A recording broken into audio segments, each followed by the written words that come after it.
going to talk about a couple of different things that are essential when you're learning how to hold pads. So whether you're a new coach or whether you've been doing this for a while, hopefully you'll have a couple of valid takeaways from this. So the first thing is, you know, when you're coaching, you want to make sure that you're maintaining a good boxing stance. So even though I'm not the one throwing punches, I want to make sure that I'm kind of being a realistic pad holder and I'm not just giving them targets to throw at.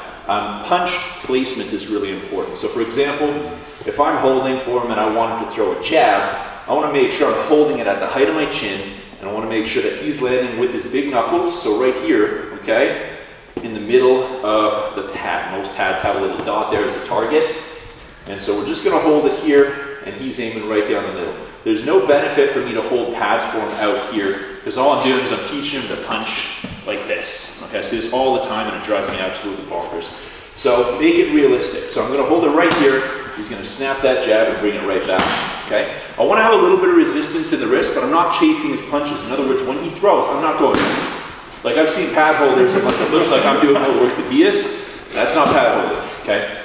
I want to make sure I give him a realistic target, and then I want to move with him. That's the other thing, is I don't want to just stand here and practice all these beautiful Instagram combos that look great but aren't actually effective. I want to make sure that I'm giving him something that's realistic. So if I move away, he's got to adjust his footing and get closer. If I press it, he's got to back up, right? If I move around, he's got to pick an angle. Now if I see he's dropping his hands, okay, for example, I'm going to throw something back at him. Now the goal here is not to dislocate his jaw, not to take his head off. I've seen a lot of those online too. It's just to kind of check him and let him know, hey, you know, you're dropping that hand, for example. Okay, so there's a couple of different styles of pad holding. Typically for beginners, we're going to hold them nice and close in front of the body and have them throw a 1 and then a 2. So we're going cross body. The trouble with this for people that are also boxers or fighters is that it's almost counterintuitive to what I want to do as a fighter. So if he throws a jab and I get used to holding this pad, if we're actually sparring, I want to parry that with my rear hand. So it's a way of developing bad habits, so just be mindful of that. So one thing that I like to do also is I use one pad for the both 1 and 2.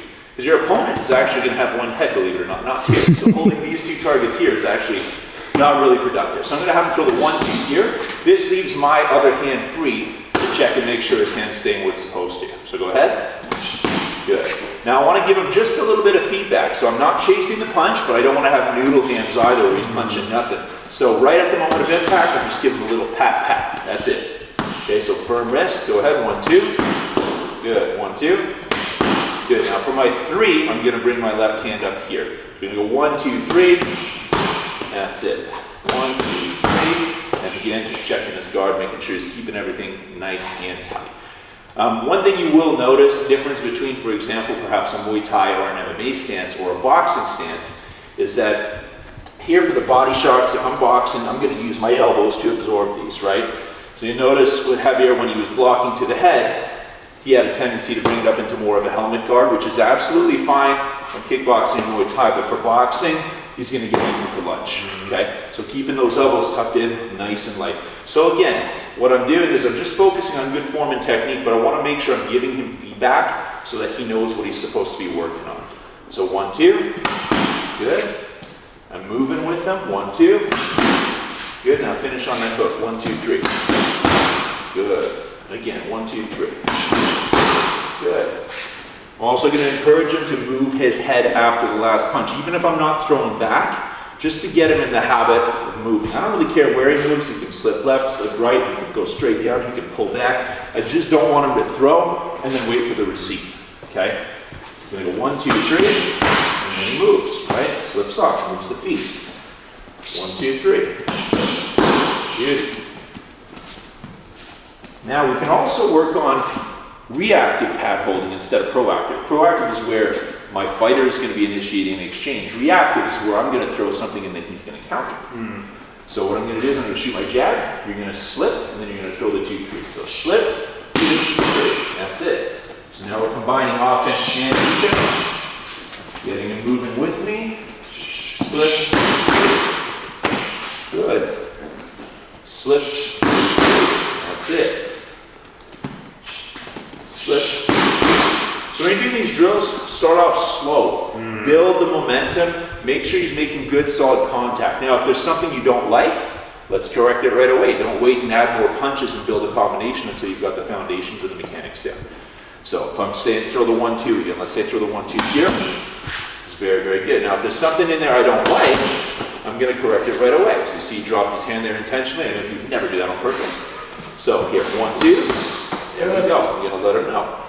Always giving him that feedback. Now when we're building combinations, this is something that's maybe a little bit more advanced. Typically what I like to do is I build it in tiers. So I'll go tier 1, tier 2, tier 3, tier 4.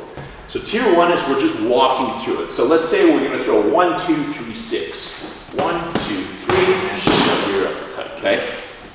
Before I add anything on, I want to make sure that that's nice and clean. So the walkthrough is I'm just calling it out. 1, 2, 3, good. Tier 2, we're throwing it with a little more speed, but still controlled. He's not trying to blast the pads here. We're just kind of getting in the flow now. So tier 2, give me a little bit more. Good, okay. Now, if when we progress to tier 2, I'm not happy with it, what do you think I do? Go back to tier 1. Oh, nice. Go back to tier 1, slow it down. If he's landing really clean and he's moving well at tier 2, then we'll bump it up to tier 3. Tier 3 is like 75%. We're not blasting the pads here, but we're making good contact. So 1, 2, 3, there we go. So Javier looks really good at tier 3 here, so now we're ready for fight mode. We're going to go tier 4, throw it like you need, okay? Good. Now we're cooking. Again. Good. So that's how we build it. Now, if he's able to excel at tier 4, I can add something. So maybe I go 1, 2, 3, 6, and then I'm going to have him roll under my hook, okay? Then maybe after the roll, I have him add a 2, 3. So we're just going to build layers and layers, but the idea is I'm not going to start adding more if we haven't got the foundation down, if that makes sense. Love it. Cool? Outstanding, man.